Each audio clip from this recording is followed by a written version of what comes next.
Communication skills are taught throughout life, beginning with infants. When someone is born deaf or hard of hearing, those around them may struggle with communicating with them effectively. American Sign Language is a vital tool used in bridging this communication gap. Today I'm joined with Tara Oetting, Associate Clinical Professor in the Department of Communication Sciences and Disorders, for this episode of BEARS How to Use Basic Sign Language.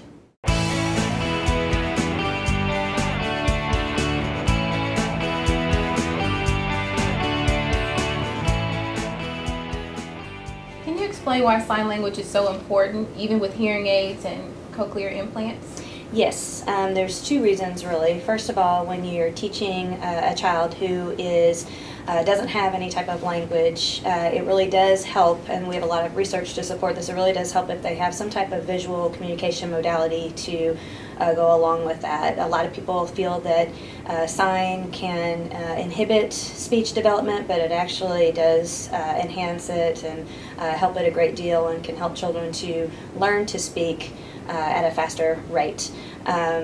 Also, there are a lot of individuals with a hearing loss that do use sign language as their main mode of communication, and it's just good to be able to speak with those people out in the community as well. So infants and toddlers are often taught sign language. How do you teach someone in their pre-verbal stages how to learn sign language? Okay, actually sign is a lot easier for them to learn than speech. So we start with 100-word vocabulary base that we work on with them for the first year and a half. A lot of different categories like clothing and foods and people and different categories like that. Animals, they always love to learn the animals. So we start by showing them a visual, a picture or a video of a certain item, and then we'll show them the sign along with that to get them to associate that sign with whatever pictorial representation we have for them. Can you show us a few basic signs that you teach young toddlers? Yes. Some of the basic signs that would be good for really anybody, whether they be children or adults. One would be more. A lot of kids, need to learn more so that they can tell people what they want, so more. Another one would be eat, and the same sign for food. Food, it's the same? Mm-hmm. Yes. Drink is another good one. Help is a good one. Mm-hmm. And there's potty and restroom. For the kids, we teach them potty. So we have a T and we shake that back and forth, yes. But for adults, you'd want to use restroom, which is an RR, stop. Stop. Mm-hmm. And then it's always good to know the sign for deaf, where you point to the mouth and then you point to the ear. Or you can do the ear and then the mouth, doesn't matter, but deaf. Okay. And then hearing. The sign for hearing, and this is like a hearing person or a public school. You would use that sign as well.